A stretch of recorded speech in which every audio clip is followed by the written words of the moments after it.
তোমরা আমাকে নির্বাচিত করো।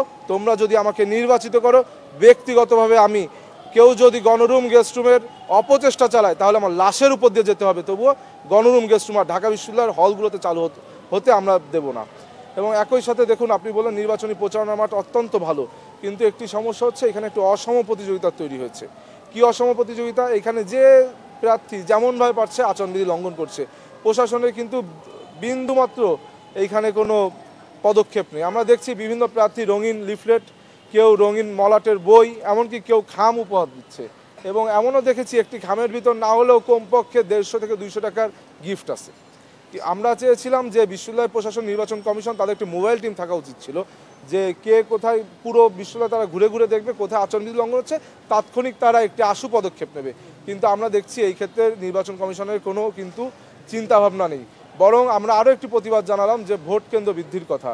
ভোট কেন্দ্র যখন বৃদ্ধি করতে বললাম, নির্বাচন কমিশন বললেন তাদের লজিস্টিক্যাল সাপোর্ট নেই। কিন্তু আমরা 19 সালেও তো দেখেছি ডাকসুতে প্রত্যেক হলে হলে তখন ভোট কেন্দ্র হয়েছিল, কিন্তু এখন তো 8টি ভোট কেন্দ্র। আমরা চেয়েছি এই ভোট কেন্দ্রকে দ্বিগুণ করা হোক, যাতে শিক্ষার্থীদের দীর্ঘ লাইন পোহাতে না হয়। আপনারা জানেন গত 17 বছর ধরে যে যখন আপনার ভোটাধিকার প্রাপ্ত হয়েছে তারা কিন্তু ভোটাধিকার প্রয়োগ করতে পারেনি। এই যে বাংলাদেশের 4.5 কোটি তরুণ প্রজন্ম ভোট দিতে পারেনি গত 17 বছর, তাদের সবথেকে বড় প্রতিনিধিত্বকারীরা কিন্তু বর্তমান ঢাকা বিশ্ববিদ্যালয়ের শিক্ষার্থী। সুতরাং এই যে দীর্ঘদিন আমরা ভোট দিতে পারি না, আমাদের ভোটাধিকার প্রয়োগের একটি উচ্ছ্বাস কিন্তু শিক্ষার্থীদের ভিতর দেখা দিচ্ছে। কিন্তু বিভিন্ন সময় বিভিন্ন প্রশাসনিক কর্মকর্তার বিভিন্ন বেফাস বক্তব্য এবং বিভিন্ন উদ্ভূত পরিবেশ পরিস্থিতি তৈরি করছে প্রশাসনিক পর্যায় থেকে, সেটি কিন্তু শিক্ষার্থীদের ভিতর শঙ্কা দেখা দিচ্ছে। আমি প্রশাসনের কাছে আহ্বান জানাবো, শিক্ষার্থীরা ভোটের পক্ষে আছে এবং ভোটকে কেন্দ্র করে তাদের আমেজ উৎসব দেখা দিচ্ছে, পরিলক্ষিত হচ্ছে। সুতরাং এই ভোটের মাঠ যেন আরও উৎসব মুখর হয়, এই জন্য আপনারা বিশ্ববিদ্যালয় প্রশাসনের পক্ষ থেকে বিভিন্ন পদক্ষেপ নেন, যেন এই 40,000 শিক্ষার্থীকেই এই ভোট কেন্দ্রে আগ্রহী করা যায়। কেননা আপনারা জানেন সামনে একটি জাতীয় নির্বাচন হবে, সেই জাতীয় নির্বাচনের পূর্বে এই ডাকসু নির্বাচনের দিকে সারা বাংলাদেশের মানুষ তাকিয়ে আছে। কেননা গণতন্ত্রের যে চর্চা, গণতান্ত্রিক বাংলাদেশ প্রতিষ্ঠার প্রথম ধাপ হচ্ছে এখন ডাকসু নির্বাচন এবং চূড়ান্ত ধাপ হলো জাতীয় নির্বাচন।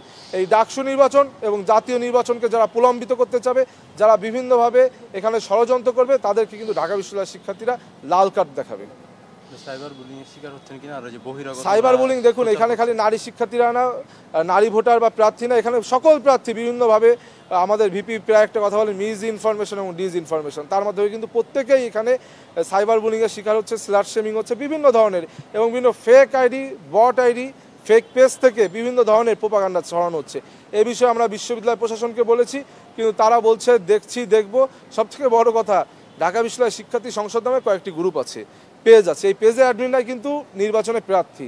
তাদেরকে বিশ্ববিদ্যালয় প্রশাসন ডেকেছিল আরও 10 দিন আগে, ডেকে বলেছিল এই পেজগুলো অফ করতে হবে লেভেল প্লেইং ফিল্ড নিশ্চিত করার জন্য। তারা একদিন কথা শুনে পরের দিন আবার ওপেন করে দিয়েছে, এবং সেখানে তাদের ব্যক্তি প্রচারণায় তারা মশগুল, তারা সেখানে তাদের ব্যক্তি প্রচারণায় করছে। এই ব্যাপারেও কালকে বিশ্ববিদ্যালয় প্রশাসনের সাথে কথা বললাম, তারা বলছে যে আমরা তো চেষ্টা করছি, পারছি না। আমার তো মনে হয় যে পরবর্তীতে ভোটের দিন যদি কোনো অনভিপ্রেত পরিস্থিতির সৃষ্টি হয়, নির্বাচন কমিশন বলে আমরা চেষ্টা করেছি, পারিনি। সুতরাং এই মাজা ভাঙা নির্বাচন কমিশনকে বলবো যে নির্বাচন যেন উৎসবমুখর পরিবেশে হয়, সুস্থ সুন্দর অংশগ্রহণমূলক নির্বাচন হয় এবং একটি মডেল ডাকসু হয়। এই ব্যাপারে আপনাদের কিন্তু দায় এড়ানোর সুযোগ নেই। যদি দায় এড়ানোর চেষ্টা করেন তাহলে কিন্তু বিচারের কাঠগড়ে আপনাদেরকেও দাঁড়াতে হবে। আমি ছোট একটা প্রশ্ন করতে চাই, এক লাইনে।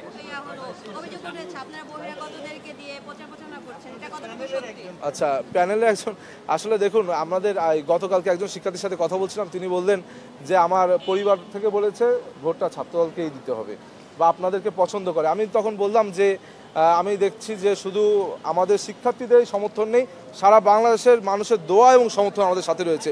আপনি অবাক হবেন, সেই আপনার টেকনাফের একটি উপজেলার টেকনাফ থেকে এক বিএনপি নেতা এসেছে, 94 বছর বয়স, একটি ফুল নিয়ে সে আমাদের ভিপি এবং আমাকে দেখতে এসেছে। এখন আমি তো এটা ডিক্লাইন করতে পারি না, ডিনাই করতে পারি না। একজন 94 বছর বয়সী মানুষ, সে ভালোবাসা দিয়ে সমর্থন দিয়ে আমাদের এখানে এসেছে। এখনও তো ঢাকা বিশ্ববিদ্যালয়ে যারা বহিরাগত বা ঢাকা বিশ্ববিদ্যালয়ে যে বাইরের মানুষ ঢুকতে পারবে না, সেটা কিন্তু 7 তারিখ থেকে।